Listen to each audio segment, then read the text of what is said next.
Fala galera, aqui é o Paulo Aragão falando, sejam todos bem-vindos ao Giro Bitcoin, seu podcast diário que vai te informar no menor tempo possível sobre as últimas notícias que agitaram o mercado cripto mundial. Para começar o episódio de hoje, quinta-feira, dia 31 de julho de 2025, o último dia do mês, cada unidade do Bitcoin está custando aproximadamente 118.300 dólares americanos, com uma pequena valorização nas últimas 24 horas de 0,4%. Mesma valorização que tem sido vista pelo Ether ao longo do último dia, que está, nesse instante, na faixa dos 3.800 dólares.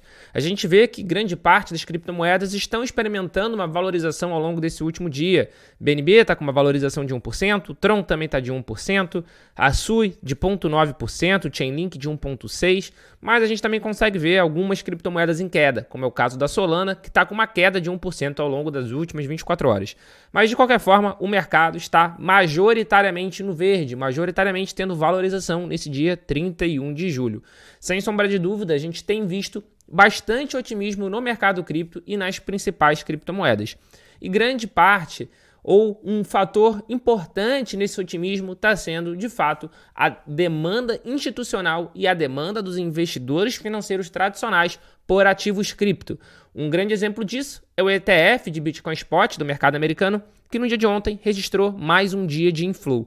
Um inflow bem pequeno, é verdade, um inflow de só 308 BTC, foi um inflow ainda menor do que o que a gente viu no dia 29, mas ainda assim um inflow. Os 3 dias dessa semana que já fecharam foram dias positivos, foram dias no verde. E isso é muito simbólico e isso é muito importante. Da mesma forma, a gente também viu resultado positivo no ETF de Ether Spot. Foi o menor resultado desde o início da atual sequência positiva de 19 dias. Foram 1.529 unidades de ETH de inflow, que em dólar americano dá cerca de 5,8 milhões. De qualquer forma, não importa. Foi o 19º dia consecutivo de inflow. O 19º dia útil, né? O 19º dia de operação, que foi um business day, que teve operação, que teve negociação aberta. Porque ao longo desses dias a gente naturalmente teve final de semana, mas a gente também teve alguns feriados no mercado americano. De qualquer forma, não importa. 19º dia consecutivo de inflow, o que tem ajudado o Ether a se valorizar. A gente tem visto um aumento na demanda por esses ETFs de Ether Spot, bem como a gente tem visto também um aumento na demanda por ETH pelas empresas de uma forma geral. No dia de hoje, por exemplo, a gente já teve o anúncio de algumas empresas, sejam elas listadas na Nasdaq ou não, comprando ETH.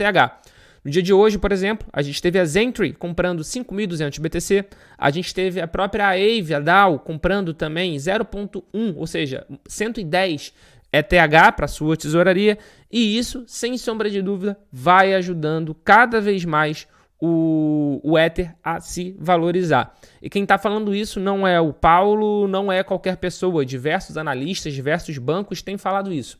A Bitwise, por exemplo, um executivo da Bitwise, que é uma das grandes gestoras de capital do mundo, afirmou que essas empresas de tesouraria de ETH resolveram um problema narrativo de Ether. Abre aspas. Se você pensar sobre o desafio que o ETH teve do ponto de vista de avaliação nos últimos anos, é que Wall Street não tinha uma resposta clara sobre por que ele tinha valor. É uma reserva de valor? É um mecanismo de queima? É receita? É o rendimento de staking? Quem sabe? Mas se você pegar $1 bilhão em ETH e colocá-lo em uma empresa e fizer staking, de repente você está gerando lucros e os investidores estão realmente acostumados com empresas que geram lucros. E isso é justamente o que tem aumentado bastante essa demanda, nesse interesse por ETH. A gente viu que desde o início das empresas de tesouraria de Ether, acabou tendo também um aumento da demanda por Ether Spot e, consequentemente, a gente viu uma valorização do ETH, inclusive uma valorização perante o Bitcoin. Desde maio para cá, por exemplo, o Ether está tendo uma valorização considerável perante o Bitcoin. Foi a primeira vez nos últimos tempos, no mês de maio, foi a primeira vez em mais de um ano que o Ether conseguiu recuperar valor perante o Bitcoin. Para vocês terem uma ideia, o Ether ele chegou a ficar no vermelho em 50%, se a gente usasse o recorte dos últimos 12 meses. Só que nesse instante, se a gente usar o recorte dos últimos 12 meses, a gente vai ver que o ETH está com uma valorização de 14%. Se a gente usar um recorte de um mês, o Ether está com uma valorização de 54%. Da mesma forma, se a gente olhar o BTC Se a gente olhar o recorte do último mês, a gente vai ver que ele está com uma valorização de apenas, e aí eu estou usando entre aspas, de apenas 10%, de 10,4%. Então, de novo, se a gente olhar um recorte de 30 dias, o Ether se valorizou perante o Bitcoin, o que é, sem sombra de dúvida, uma notícia muito importante para o ETH, o que acaba levando também diversas outras criptomoedas, né? O Ether ele tem todo um ecossistema próprio e a valorização do Ether acaba ajudando todo esse ecossistema. Mas, de qualquer forma, se a gente tivesse que resumir esse ano até agora no mercado cripto em uma expressão, seria demanda institucional. E essa demanda institucional está sendo no Bitcoin, está sendo no Ether e está sendo em diversas outras criptomoedas. Mas falando especificamente do Bitcoin, a gente vê que cada vez mais empresas e cada vez mais as empresas que estão investindo estão acumulando BTC. Nesse instante, por exemplo, a Strategy, a antiga MicroStrategy, está com 628.791 Bitcoin, sendo o maior detentor corporativo. Mas o que isso influencia tanto? Que as empresas listadas em bolsa em 2025 compraram 47,3 bi de Bitcoin. 47,3 bilhões de dólares em Bitcoin em 2025. Isso as empresas listadas em bolsa. Beleza? Agora, se a gente olhar os ETFs de Bitcoin Spot, eles acumularam em 2025 31,7 bilhões de dólares. Ou seja, as empresas listadas em bolsa compraram mais do que os ETFs somados, todos os ETFs do mercado americano, todos somados, acumularam. Muito simbólico isso, porque afinal de contas, a gente sempre estava pegando e falando, olha, vamos ver quantos bitcoins já tem sob gestão dos ETFs, já tem 1.300.000, só existem 21 milhões de bitcoins só irão existir 21 milhões de unidades de bitcoin. E agora a gente precisa somar também mais de 952 mil, por exemplo, BTC, que estão de posse dessas empresas. Em 2025, a gente viu isso acelerando de uma forma muito intensa. No início do ano, eu tinha falado que a gente teria, até o final de 2025, cerca de 70 empresas com Bitcoin adicionado em tesouraria. Errei rude. Já passou muito mais do que isso. Errei violentamente. No nosso top 100, a gente já tem 951 mil Bitcoin. A gente tem várias empresas com 1 Bitcoin, então com isso você consegue ver que passam muito mais de 100 empresas. Então a gente vê o quanto essa demanda tem auxiliado nessa nova narrativa do BTC, tem auxiliado nesse novo ciclo de alta do mercado cripto. E sem sombra de dúvida, um fator preponderante para isso foi os Estados Unidos. A eleição do Trump nos Estados Unidos em novembro mudou também um pouco o futuro de médio e longo prazo do mercado. Um candidato pró-cripto, um candidato pró-Bitcoin, que desde a sua campanha fez promessas pensando no mercado cripto e cada vez mais tem de fato mergulhado na criptoeconomia. Para você ter uma ideia, no dia de ontem, a Casa Branca soltou um relatório sobre Bitcoin e criptomoedas pela primeira vez. E isso demonstra o quanto eles realmente estão pensando no Bitcoin, o quanto eles realmente estão pensando nas criptomoedas. A gente vê declarações constantes sobre o quanto eles querem comprar mais Bitcoin, sobre o quanto a reserva estratégica nacional de BTC é importante. E isso, sem sombra de dúvida, ajuda o mercado. E ajuda o mercado não só pela força econômica que é os Estados Unidos, mas pelo fator exemplo. Quando o maior país do mundo, quando a maior potência do mundo começa a falar positivamente sobre um determinado assunto, é claro que isso vai arrastar diversos outros países ao redor do mundo.